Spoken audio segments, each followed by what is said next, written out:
Olá, o nosso texto de hoje está em Esdras, no capítulo 9. O capítulo tem apenas aí 15 versículos, vai de 1 a 15, aliás, e vai tratar sobre a questão dos casamentos mistos entre judeus e outras nacionalidades, outras pessoas de outras nações. Como Esdras resolveu este assunto tão difícil à época diante de Deus, e como nós podemos resolver também assuntos difíceis que muitas vezes são até alguns tidos como insolúveis, como nós podemos resolvê-los diante de Deus na oração.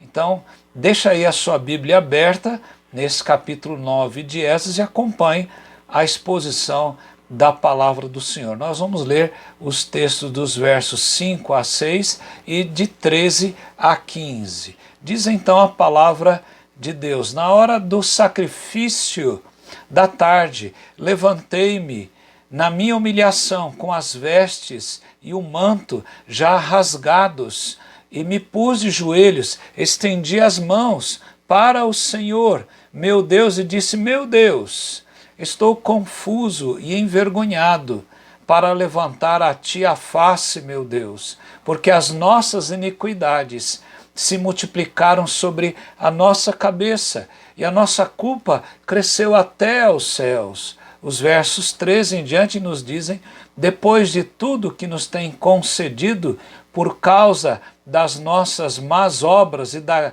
nossa grande culpa, e vendo ainda tu, ó nosso Deus, nos tens castigado menos do que merecem as nossas iniquidades, e ainda nos deste este restante que escapou, tornaremos a violar os teus mandamentos e a aparentar-nos com povos destas abominações? Não te indignarias tu assim contra nós, até de todo nos consumires, até não haver restante, nem alguém que escapasse? Ah, Senhor Deus de Israel, justo és, pois somos os restantes que escaparam, como hoje se vê. Eis que estamos diante de ti na nossa culpa, porque ninguém há que possa estar na tua presença por causa disto. Veja que Esdras tinha chegado com o segundo grupo de exilados do povo da antiga aliança para a sua terra natal, Jerusalém, Israel. Em Esdras capítulo 8, verso 35, nós lemos que os exilados que vieram do cativeiro ofereceram holocaustos ao Deus de Israel. No início do capítulo 9 diz que acabadas estas coisas, ou seja, 4 meses depois da chegada, conforme o capítulo 7, verso 9, e o capítulo 10, verso 9. Estima-se que 4 meses e meio se passam desde a chegada até esse tempo. Esdras tinha vindo para ensinar a lei de Deus, e agora os príncipes de Israel relataram algo terrível ao escriba, aquele que estava dirigindo a nação nessa época. E eles relataram aqui nos versos 1 e 2 desse capítulo 9, o povo de Israel e os sacerdotes e os levitas não se separaram dos povos de outras terras com as suas abominações, e até os príncipes e magistrados foram os primeiros nesta transgressão. Algumas pessoas desobedeceram à ordem expressa de Deus que proibia todo casamento com pagãos, conforme Deuteronômio no capítulo de número 7. Matthew Henry diz que essa separação nada tem de racismo, pois todos os antigos povos aí de Canaã, isso vai versar também a Bíblia de Genebra, eles eram semíticos. Então veja que aqueles povos de Canaã eram semíticos, então não há um problema racial aqui, como algumas pessoas podem aventar. E os vizinhos ali estavam invadindo Jerusalém, que eram os persas e os seus aliados. Então, o que importava para Esdras era a comunhão com Deus e a fidelidade aos princípios estabelecidos pelo Senhor, como diz o verso 11. A história de Israel, ela comprovara como seu zelo religioso enfraquecera-se ante a influência daqueles povos pagãos que estavam em volta. A reação de Esdras foi extrema ao chegar e ouvir este relato de que os judeus estavam deixando os seus moços e as suas moças se casarem com mulheres e moços idólatras destas nações que estavam em volta. E o texto diz nos versos 3 a 4 desse capítulo 9, que Esdras, ouvindo tal coisa, ouvindo aqueles príncipes, ele rasgou, ele diz, rasguei as minhas vestes e o meu manto, e arranquei os meus cabelos da cabeça e da barba, e me assentei atônito. E o verso 4 diz, e permaneci assentado, atônito, até o sacrifício da tarde. Matthew Henry novamente diz que há um contraste esmerado entre Esdras e o seu sucessor Neemias. Ele diz então nessas palavras que Neemias arrancou os cabelos dos transgressores, mas Esdras arrancou os seus próprios cabelos. É imprescindível a atitude das pessoas que estão sob autoridade. Não é possível você ver uma situação em que há uma necessidade de alguma ação, como por exemplo, talvez você veja uma pessoa hoje numa UTI ou num hospital internado com a Covid ou outra doença. É impossível que você, sendo crente e sendo essa pessoa da sua relação, que você não dobre os seus joelhos todos os dias e ore por essa pessoa. Não adianta você colocar aquela mãozinha ali só no WhatsApp e dizer que você está orando, mas Deus está vendo o coração. Na verdade, não é essa atitude que Deus espera dos corações. Deus espera que, de fato, você esteja orando por aquela situação que está difícil. E temos hoje muitos e muitos casos de pessoas que merecem a nossa oração intercessória. O que é imprescindível é perceber que as pessoas que estão sob autoridade, como pais, como professores, como advogados, como juízes, magistrados, como pastores e outras pessoas que estão sob autoridade, precisam recorrer a uma atitude para resolver a questão. Aqueles que conhecem a Deus e têm Jesus Cristo como Salvador, e o seu advogado e sumo sacerdote tem que buscar diante de Deus sabedoria e graça sobre esses assuntos. E há aqueles como Esdras que vão buscar diante de Deus uma atitude de quebrantamento de coração. No verso 4 diz que então se ajuntaram a mim todos os que tremiam das palavras do Deus de Israel por causa da transgressão dos do cativeiro. Veja que grande multidão se ajuntou a Esdras enquanto orava e chorava em público, diz um autor chamado Samuel Schultz. E veja que Esdras liderou um momento de oração pública de arrependimento. E nós temos aqui nessa atitude de um chamado à oração, de uma atitude de quebrantamento de Esdras, nós temos então pelo menos 3 ideias ou 3 atitudes que aparecem aqui de quebrantamento. Primeiro, Esdras quebranta o seu próprio coração. Veja que, em primeiro lugar, nessa confissão se percebe que o coração de Esdras está diante de Deus envergonhado e confuso diante do pecado do seu próprio povo. E aqui uma rápida transição entre a primeira pessoa do singular, não é? E a primeira pessoa do plural, ou eu ou nós.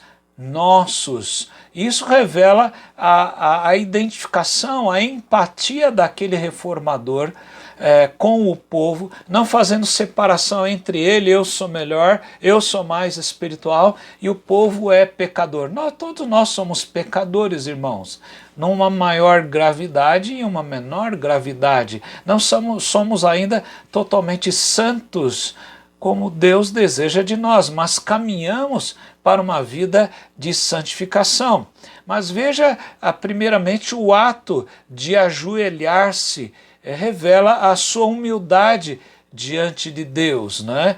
O texto fala que esse reformador, ele vai e se ajoelha diante de Deus, ele se quebranta diante de Deus. E veja o Salmo 95, verso 6, que nos chama a atenção, e ele nos diz: vinde, adoremos e prostremo-nos, ajoelhemos diante do Senhor que nos criou. Então há um convite de Deus para nós o adorarmos com a nossa vida, com a nossa atitude, uma atitude de resignação, uma atitude de nós não estarmos contentes de que uma pessoa está sofrendo, de que há uma necessidade para ser suprida e nós estamos sem fazer nada.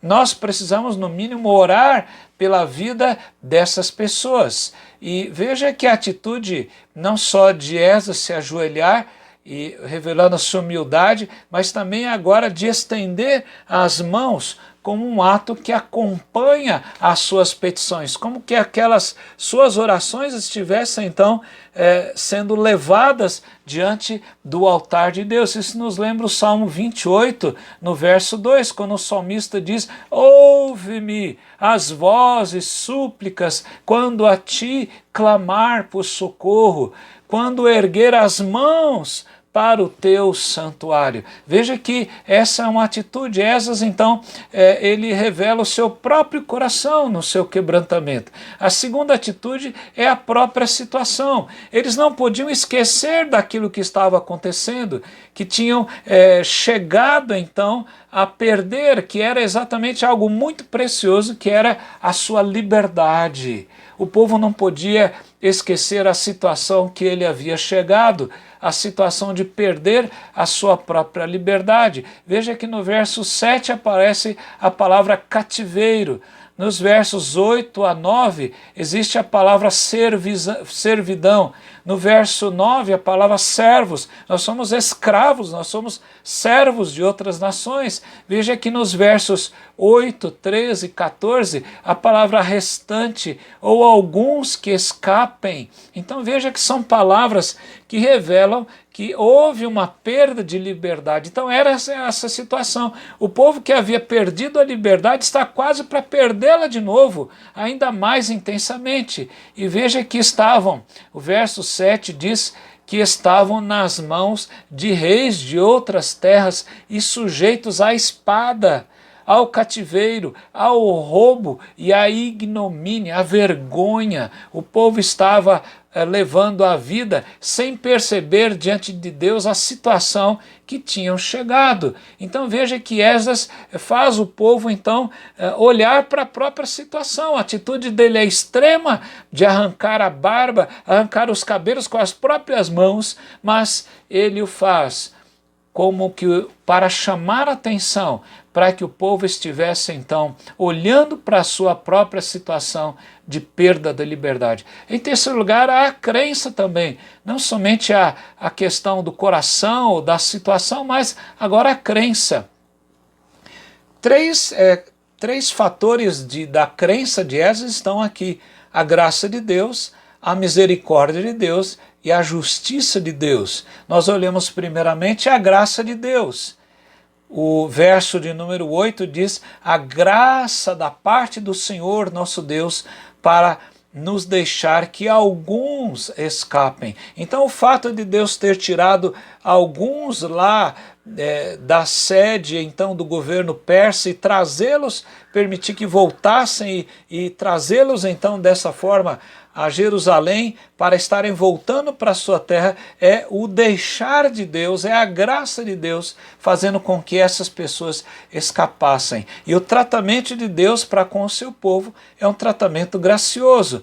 O texto no verso 13 diz: nos tens castigado menos do que merecem as nossas iniquidades, e ainda nos deste este restante que escapou. Novamente ele lembra este fato. Então veja que a graça de Deus é algo que faz parte da crença de Esdras. Não só a graça, mas também a misericórdia.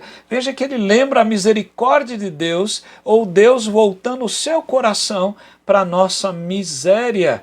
E o verso 9 diz: estendeu sobre nós a sua misericórdia e achamos favor perante os reis da Pérsia, para nos reviver, para levantar a casa do nosso Deus, para restaurar as suas ruínas e para que nos desse um muro de segurança em Judá e em Jerusalém. Ele lembra da misericórdia de Deus em levantar um templo, em levantar os muros de Israel, tanto para cultuar a Deus no templo, quanto para a segurança ali do muro. Isso foi misericórdia de Deus. Quando nós lembramos os atos passados de Deus, de graça e misericórdia, nós vemos o povo que não é ingrato, o povo que olha para si e percebe o quanto deve diante do Senhor. Mas Esdras lembra ainda a justiça diante de Deus. No verso 15 ele lembra finalmente a justiça de Deus diante do seu pecado e da culpa, diante da santidade de Deus. No verso 15 diz: ah, Senhor, Deus de Israel, justo és, pois somos os restantes que escaparam, como hoje se vê. Eis que estamos diante de ti, na nossa culpa, porque ninguém há que possa estar na tua presença por causa disto. Deus é justo, irmãos. Ele não faz nada a mais nem nada a menos do que aquilo que é verdade, daquilo que se exige, daquilo que é correto. Deus não vai exigir mais nem menos. Deus vai fazer aquilo que Ele de fato está pedindo ou está querendo na sua vontade. Como é que nós aplicamos esse texto da palavra de Deus? Primeiro, examine o seu coração. Esdras rasgou as suas vestes. Esdras jogou cinza sobre a sua cabeça, vestiu-se de saco, como era costume dos judeus. Ele não foi se vangloriar, se alegrar, mas ele ficou muito triste em saber que o povo estava desta maneira. Então é preciso que nós olhemos também para o nosso próprio coração. Será que nós estamos sentindo que as pessoas estão indo embora sem conhecer o Senhor Jesus Cristo? Você tem parentes que não conhecem o Senhor Jesus Cristo, você tem vizinhos que não conhecem o Senhor Jesus Cristo, você tem amigos que você se encontra por vezes. Mas como está o seu coração?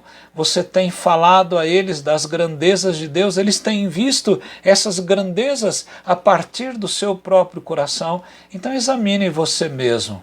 Veja se você tem se humilhado diante do Senhor, se você tem se quebrantado diante de Deus. Deus faz um chamado à oração a partir do nosso próprio coração. Em segundo lugar, examine a situação.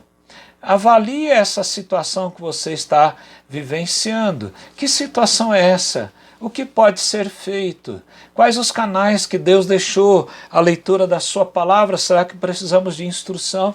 Será que precisamos de que nós cheguemos no grupo de oração e venhamos a pedir oração? Irmãos, orem por mim, por aquela necessidade que eu tenho de trabalho. Muitos irmãos estão tendo necessidades, mas muitos não falam as suas necessidades. Talvez tenham vergonha de expô-las diante dos irmãos, talvez algumas mais íntimas não deveriam ser expostas. Mas se alguém está desempregado, se alguém de fato está doente, ou tem pessoas queridas dessa forma e outros assuntos, são assuntos que nós podemos levar em oração. Compareça às reuniões de oração da igreja. que são realizadas virtualmente nesses dias, às quartas-feiras. É um momento bom para nós orarmos, passarmos uma hora juntos. Coloque a situação das pessoas diante do Senhor. O Senhor conhece todas as coisas. A oração feita por um justo, diz Tiago, capítulo 5, verso 16. Muito pode por sua eficácia a súplica do justo. A oração feita por um crente, muito pode nos seus efeitos. Então ore diante de Deus, exponha a situação que você está passando. Em terceiro lugar, mostre a sua crença, em que você crê de fato. Você crê num Deus de graça, como era o Deus de Esdras, um Deus que derrama sua graça em Jesus Cristo, nosso Salvador, é aquele que se fez carne em nosso favor, é aquele que morreu em nosso lugar, é aquele que intercede hoje por nós, é aquele que é o nosso sumo sacerdote, é aquele que o autor aos Hebreus no capítulo 4 diz que nós podemos chegar confiadamente junto ao trono da graça e sermos atendidos em ocasião oportuna. Então nós podemos ser recebidos por graça. Deus usa a sua graça em nosso favor. Leia na sua vida, olhe na sua vida como Deus tem agido com graça. Agradeça o que Deus tem feito. Lembre também da misericórdia de Deus. Deus é misericordioso. Deus tem voltado o seu coração para você. Não cai um fio da nossa cabeça, do meu já caíram alguns, né? Não cai um fio da nossa cabeça sem que seja da vontade do Senhor. Ele sabe, os nossos cabelos todos estão contados. Ele sabe de cada detalhe da nossa vida. Então peça a Ele que entre com a sua misericórdia, que Ele entre com a graça e a sua misericórdia. O seu coração se volte para a nossa necessidade. Deus é justo. Veja que Esdras diz: ah, Senhor Deus de Israel, justo és. Ele reconhece diante de Deus, o Deus que ele crê é um Deus que é justo. Então, quebrante-se diante de Deus. O Salmo 51, que é um salmo que eu gosto muito, eu já tenho lido em outras vezes, em outras mensagens, vale a pena relembrar o que Davi se colocava diante de Deus quando ele estava confessando o seu próprio pecado diante de Deus. Como é que Deus olha para nós? Veja o que diz aqui o Salmo 51, verso 17. Sacrifícios agradáveis a Deus são o espírito quebrantado, coração compungido e contrito não desprezarás, ó Deus. Então Deus não despreza o coração do quebrantado, mas Deus certamente não vai ouvir a oração do altivo, daquele jactante no seu coração, da pessoa, enfim, orgulhosa, mas Ele vai ouvir a oração daquele que está quebrantado. Que Deus assim, irmãos, nos abençoe e nos ensine a irmos à presença de Deus quebrantados em oração. Que Deus assim nos ajude. Amém. E vamos fazer isso agora, orar juntos diante do Senhor. Feche os seus olhos e ore comigo ao Senhor nosso Deus. Pai querido, quantas vezes nós falhamos em não examinar o Deus que nós cremos, as crenças a respeito desse Deus, em examinar a nossa própria situação, em, ó Deus, não olhar para aquilo que de fato está acontecendo. E nós, às vezes, não nos dirigimos ao Senhor e logo vamos tomando atitudes precipitadas, que não sejam aquelas que estão prescritas na Tua palavra ou seguidas de boa orientação e sabedoria do Senhor. Por isso, Pai, ajuda-nos. E nós te pedimos agora que nos dês um coração quebrantado, compungido, contrito. O Senhor não há de desprezar isso. Por isso, ó Deus, ouve tantos quantos pedidos estão ali no nosso grupo de oração. Abençoa cada irmão, cada irmã, Senhor, que passa luta, necessidade, dificuldade. Ó Deus, olha com a Tua misericórdia para essas vidas, para esses corações. Visita esses lares, ó Deus, com o Teu poder e a Tua graça. Ó Deus, faz isso. Nós precisamos do Senhor. O Senhor não necessita de nós, mas nós é que precisamos do Senhor. Por isso, ó Deus, nós te pedimos que o Senhor nos dê um coração quebrantado na tua presença. Em nome de Jesus te pedimos isso e agradecemos. Amém.